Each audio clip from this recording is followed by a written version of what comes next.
बजेटची तयारी सुरू झालेली आहे. आत्ताच जिल्हा परिषदच्या निवडणुका झाल्या आणि त्यामुळे आता जी जिल्हानिहाय बैठका आहे, DPCच्या आउटलेटच्या बैठका आहेत, त्या उद्यापासून सुरू होत आहे, उद्या आणि परवा. यासोबतच मग विभागवाईज आढावा देखील घेण्याचा प्रयत्न आहे आणि त्यातून भविष्यात महाराष्ट्रामध्ये अधिक चांगलं काम आपल्याला कसं करता येईल. आता स्वतः माननीय मुख्यमंत्री यांच्याकडे वित्त व नियोजन विभाग असल्याने महाराष्ट्राच्या सर्व आर्थिक परिस्थितीचा आढावा घेऊन भविष्यात प्राधान्य क्षेत्रामध्ये कुठले कामं घ्यावे, अपूर्ण प्रकल्प कशा पद्धतीने पूर्ण करावे, भांडवली गुंतवणूक जास्तीत जास्त कशी करावी आणि महाराष्ट्राला अधिक गतिमान करण्यासाठी जे संकल्प केलेला आहे विजन 2047, या सर्व दृष्टिकोनाचा विचार करून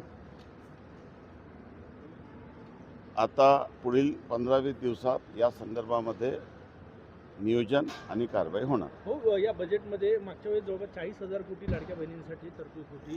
या बजेटमध्येही लाडक्या बहिणींना प्रायोरिटीनं तरतूद असणार आहे का?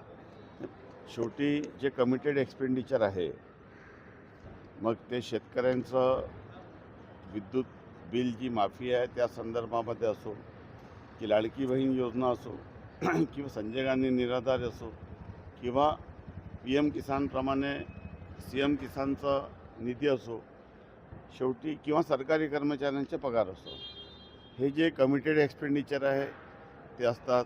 एका बाजूने जे कर्ज राज्यांनी घेतलेले आहे त्या कर्जावरील जे परतफेड करण्यासाठी जे व्याज आणि जी रक्कम असते ते असतेच, आणि सोबतच एकंदरीत राज्याच्या एकूण साधनसंपत्तीचा योग्य उपयोग करून जे पायाभूत सुविधा निर्माण करायचं आहे, जे इन्फ्रास्ट्रक्चर निर्माण केल्याशिवाय देखील जे गुंतवणुकीसाठी जी काही सबसिडी आपल्याला द्यायची आहे ती सर्व द्यायची असते.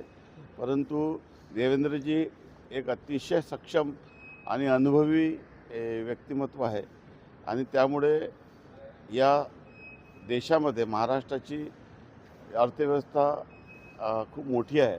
त्यामुळे या सर्व त्यांच्या अनुभवातून एक योग्य दिशा आणि महाराष्ट्राला गतिमान करण्याच्या दृष्टीने निश्चितच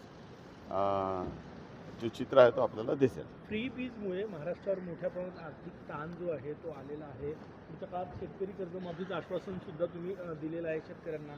तर ही तारेवरची कसरत कशी करणार आहे आणि मग कर्ज काढावं लागणार आहे, कारण उत्पन्न तेवढं नाही आता आपल्याकडे. ही बाब सत्य आहे की महाराष्ट्रामध्ये सुमारे 45 ते 50 लाख कृषीपंपाचा जो विजेची सबसिडी होती 7.5 हॉर्सपॉवरची, ती यावर्षी एक 5-10 हजार कोटी अपेक्षित होती, परंतु ती एकदम 27,000 कोटीपर्यंत गेल्याच्या या ठिकाणी दिसून आलं.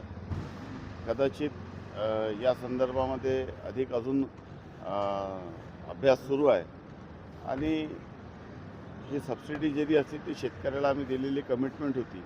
2005ला ज्या पद्धतीने सुशील कुमारजी मुख्यमंत्री असताना 2-3 महिन्यामध्ये बदललं. आपण पाहता की निवडणूक झाल्यानंतर आज 6 वर्ष झालं, परंतु शेतकऱ्यांना जी आपण सवलत दिली होती ती तशी सुरू आहे. शेतकऱ्यांसाठी हा ओझा सरकारने वहन केलेला आहे. शेतकऱ्याला शेवटी समृद्ध करणं, शेतकऱ्याच्या मागे शासनाला उभं राहणे शासनाचं कर्तव्य समजून शासनाने ही कृती केलेली आहे. आणि भविष्यामध्ये जे आपण मुख्यमंत्री सौर कृषी वाहिनी योजना आहे, आता विजेचे दर कमी कसे करता येईल या दृष्टीने आता आपण नियामक आयोगाकडे गेलेलो आहोत.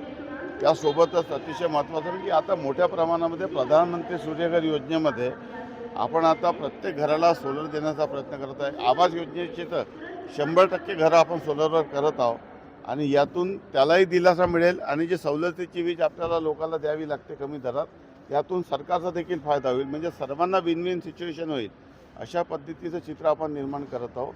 माननीय मुख्यमंत्री महोदयाचा संकल्प असा आहे की आजपर्यंत मागील 75 वर्षात आपण महावितरणला दर महिन्याला पैसे देत होतो.